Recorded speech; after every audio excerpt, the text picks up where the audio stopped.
Hey guys, so today we're going to talk about dreadlocks in a bit different way than we normally do, because normally I just praise them in my videos and talk to you about how awesome they are and how much I love them.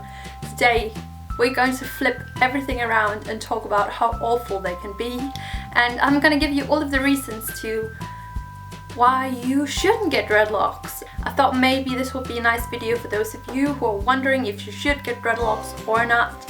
Maybe it would be nice for you to know some of the things that aren't so awesome about dreadlocks. So let's do it.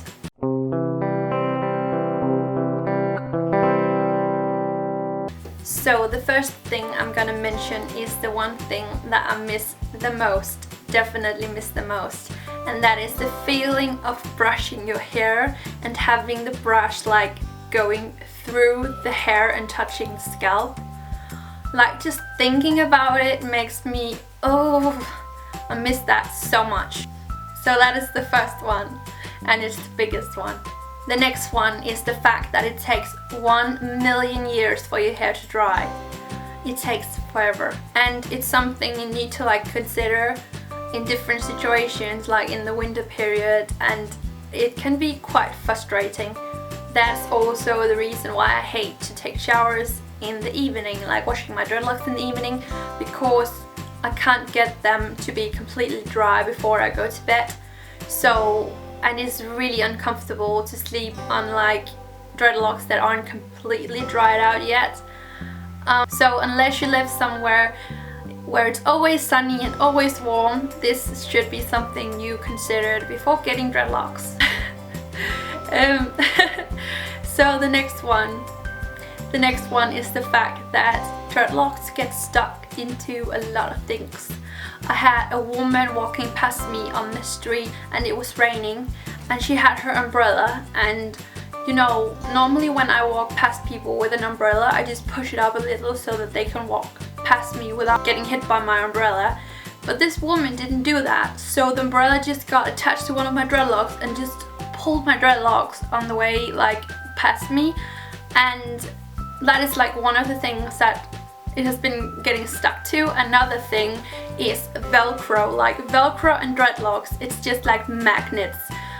I've been having my dreadlocks stuck to Velcro many times. Your earrings, if you are wearing like big earrings with different details on them, your dreadlocks will get caught in them as well.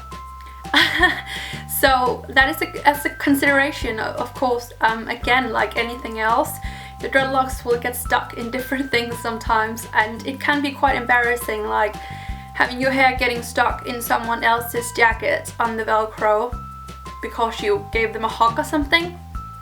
That can be quite embarrassing. So you also need to get used to answering the same questions over and over and over again. And it is questions such as, how can you wash your hair? Do you wash your hair? Do you have to make those every morning? Doesn't they wash out when you take a shower? Can you use shampoo for those dreadlocks? And much more. Also, a lot of people are gonna assume that you smoke weed, probably that you don't have a job, and you just sit around in your apartment all day listening to Bob Marley. That is the life of having dreadlocks, meeting a lot of people answering the same questions over and over again, and that's just a part of it. The next one is probably not a problem for like everyone, but if you have really long dreadlocks, people are gonna sit on your dreadlocks. And sometimes I wake up in the middle of the night having Daniel laying on a dreadlock and pulling it, and I have to like push him away, like, you're sleeping on my dreadlock. And yeah, that is just a part of it as well. If you want long dreadies like I do, people are sometimes gonna sit on them or lay on them. And that's also just something you have to get used to. The next one is probably more for like people that are living somewhere with nice weather. It's not really a problem here in Denmark, where winter is like 364 days out of a year.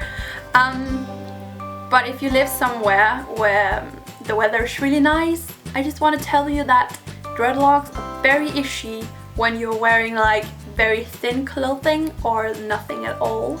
So on your back, they can be really itchy. Sometimes in the summer when I'm wearing like really thin outfits, I like to like put up my hair. It is also like really warm anyway for like wearing them down, but then I normally put them up just to like get them away from my back because it can be really itchy.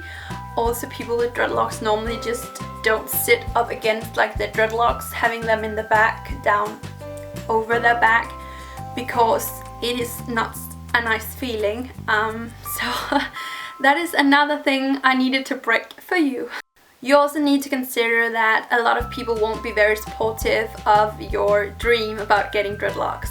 When I decided I wanted my dreadlocks, I pretty much didn't have anyone to support the idea. My family were laughing at me and thought I was like going insane. People from school couldn't see the point in them either. I only had a very few people that were like somehow just a bit supportive of it. And that's something you need to like consider as well. Also, if you have a job, make sure to like go ask them if they have some policies, because you shouldn't go lose your job because you want dreadlocks. That would not be a good idea. That is a really important one, I think, because you are going to meet a lot of people that don't like your hair, and therefore it's really important that you know with yourself if that's going to have a big impact on you or not. If you like I don't care, I want to do whatever I want to do, or if you're going to be emotionally impact on the things they say. The last one is probably the thing that people hear the most when they're considering getting dreadlocks, and that is the fact that if you get tired of them, dreadlocks are not the easiest thing in the world to get rid of. It's not like you bleached your hair and you're tired of the blonde color and you go dye it again, or something else that you could just change. Dreadlocks takes patience, both in maturing, but it also takes patience if you want to get rid of them. I can tell you that I've brushed out about 10 dreadlocks, maybe more, maybe 15, and it has taken me about 20 minutes per dreadlock. And I did some counting. I had 74 dreadlocks in the beginning. If I wanted to brush out all of them, I would have to brush out dreadlocks for 1,480 minutes. So I'm just saying that you should consider these things before getting them, because it takes time and work, and it can also be painful for some. I think that was all I needed to say. If you have dreadlocks, please go down and comment below what you think is the most important thing to consider before getting dreadlocks. I would love to read what you think. Maybe you have some points I didn't really think about. That would be so cool. Please leave this video a thumbs up if you liked it. Go press the red subscribe button down there if you want to see my future videos. I make a lot of dreadlock related videos. I also like style and fashion and nature and all kind of things. But thank you so much for watching, and I'll see you in my next video, guys. Bye.